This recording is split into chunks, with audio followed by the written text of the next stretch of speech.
So, SmackDown review, 17th of May. Let's get into it. So, the night starts off with Bianca Belair taking on Tiffany Stratton in another round of the King of the Ring. I, going into this match, thought this could go either way. We could get some sort of interference, and that allows for Tiffany Stratton to go through, or Bianca Belair would just eventually steamroll through Tiffany Stratton. And that is essentially what we got. Very, very, very good match between both women. Possibly, maybe match of the night, maybe other than the main event. But Bianca Belair ended up getting the win. Tiffany targeted the injured knee of Bianca Belair, which makes me think she might not go all the way in this tournament because now she's got a get out of jail free card with that injured knee. So Tiffany targeted that throughout the match, but that was not enough to get the win, as Bianca Belair still landed the KOD and got the win over Tiffany Stratton. We then got an interview after the match with Kathy Kelly and Bianca Belair in the ring. Basic stuff, looking forward to the next round.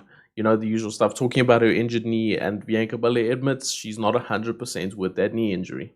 We then get a moment where we see Logan Paul walking into Nick Aldis's office, and as he's on his way in, LA Knight is on his way out, and we see a little bit of a stare down between the two, which I think is going to lead to the match that we've all been waiting for between Logan Paul and LA Knight, probably at SummerSlam, where hopefully LA Knight gets the win and finally gets singles gold in WWE. We then had a fairly quick interview with Jade Cargill and Brian Saxton at the back, where Jade Cargill was saying that Nia Jax might be strong, she might be all of this, but she is no Jade Cargill. And then in comes Bianca Belair, fresh off her win.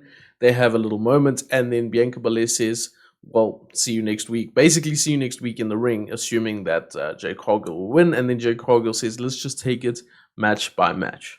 So I will admit that made me think that this is definitely means Jade Cargill is going to get the win. Like it basically secured that for me, but I guess that didn't happen. We then also go backstage with the Bloodline, where Paul Heyman actually asks Solo Sikoa if he's heard from Roman Reigns.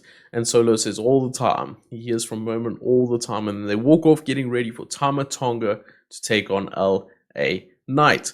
Very good match between Tama Tonga and LA Knight.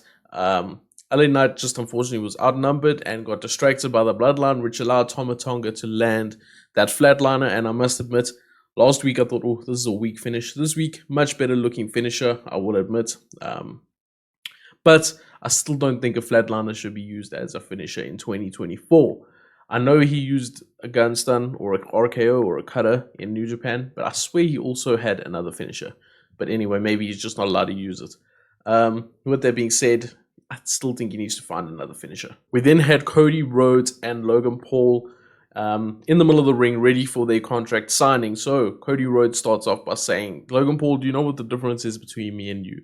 Well, firstly, do you know what happened here? I think he said 32 years ago in this exact, did he say building or town? Either way, he then goes on to explain that the 1992 War Games match was here. And that is regarded as one of the best War Games matches. And then he goes on to explain, that's the difference between me and you. Is I am a fan, these people are fans, you are a tourist here. You are just stopping by and getting your money's worth. So that starts off hot, and then Logan Paul basically says, I'm not here to listen to you, I'm here to sign contracts.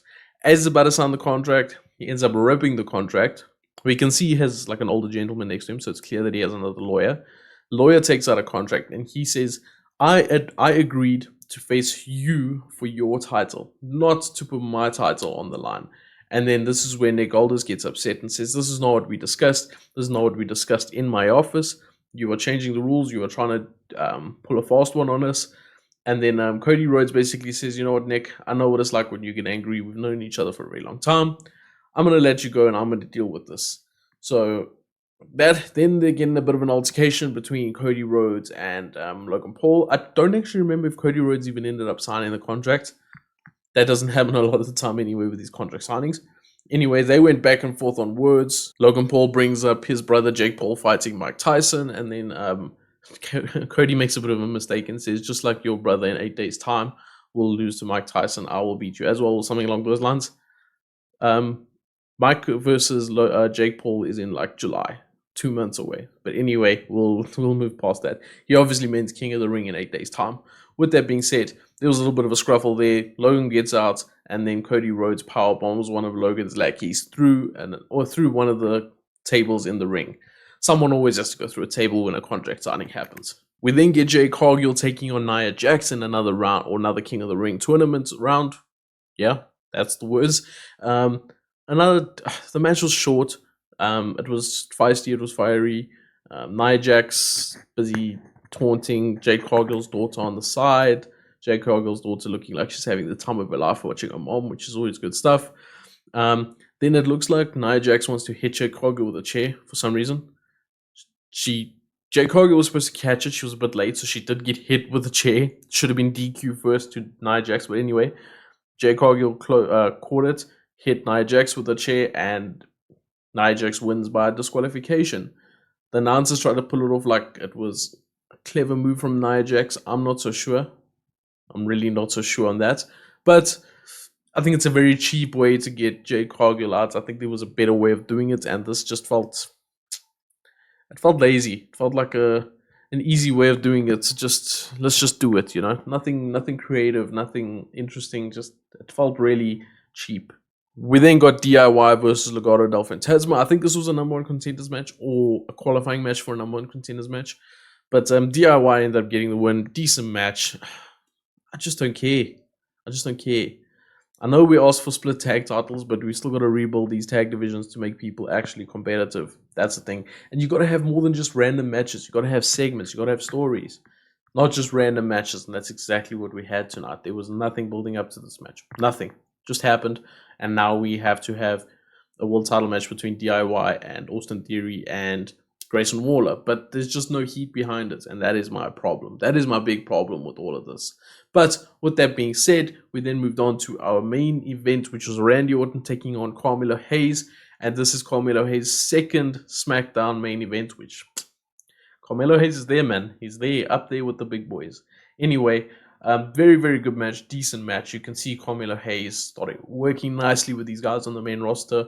Randy Orton's always going to have a decent match with anybody. Good 7 out of 10 on a bad day, Anyways, Randy Orton ends up getting the RKO onto Carmelo Hayes after a springboard from Carmelo Hayes. Great RKO. Pin for the 1, 2, 3. Easy as that. Randy Orton also with a bit of a knee injury. So I'm thinking that's also going to come into play. And I'm thinking Gunther's going to destroy him in the finals. But anyway, with that being said, that was SmackDown. It felt like it was one of those episodes that just needed to happen. Nothing really interesting, exciting, eye-catching. None of that really happened. It was all just, let's go through the motions, let's enhance some stories, and that's pretty much it. It felt kind of bland in some aspects. Good matches, nothing bad throughout the nights. It just kind of felt like nothing real exciting is happening just yet. But I'm hoping that changes the closer we get to King and Queen of the Ring.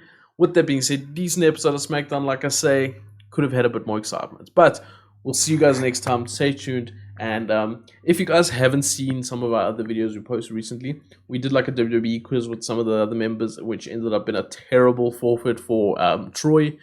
We recently did a video on Jey Uso yesterday. And tomorrow, I'm assuming we're going to put out a video, but stay tuned for that. I'm not sure what it is just yet. With that being said, we'll see you guys next time. Take care. Peace.